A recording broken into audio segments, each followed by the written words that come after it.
यवतमाळ जिल्ह्यातील पाणी टंचाईवर मात करण्यासाठी प्रशासनाने पूर्णपणे सज्ज राहावे आणि कोणत्याही परिस्थितीत नागरिकांच्या तक्रारी येता कामा नये असे निर्देश जिल्ह्याचे पालकमंत्री संजय राठोड यांनी दिले आहेत।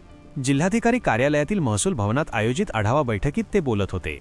या बैठकीला आदिवासी विकास मंत्री डॉक्टर अशोक उईके, आमदार बाळासाहेब मांगुळकर, आमदार किसन वानखेडे, जिल्हाधिकारी विकास मीना आणि मुख्य कार्यकारी अधिकारी मंदार पत्की यांच्यासह विविध विभागांचे अधिकारी उपस्थित होते। पालकमंत्र्यांनी जिल्ह्यातील पर्जन्यमान धरणांमधील पाणीसाठा, जनावरांचा चारा आणि पाणी टंचाई निवारण कृती आराखड्याचा सविस्तर आढावा घेतला। ग्रामीण आणि शहरी भागातील प्रलंबित पाणीपुरवठा योजना, जलजीवन मिशनची कामे आणि नळ पाणीपुरवठा योजना तातडीने पूर्ण करण्याचे आदेश त्यांनी दिले। ज्या गावांमध्ये दरवर्षी टँकरने पाणीपुरवठा करावा लागतो अशा ठिकाणी कायमस्वरूपी उपाययोजना राबवण्यावर या बैठकीत भर देण्यात आला। कामात हयगय किंवा कामचुकारपणा करणाऱ्या अधिकाऱ्यांवर कठोर कारवाई करण्याचा इशाराही पालकमंत्र्यांनी यावेळी दिला आहे।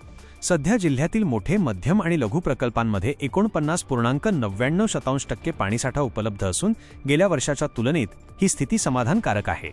सद्यस्थितीत पुसद तालुक्यातील येलदरी, बुटी, कारला आणि आर्णी तालुक्यातील कारेगाव या 4 गावांमध्ये टँकरने पाणीपुरवठा सुरू असल्याची माहिती प्रशासनाकडून देण्यात आली।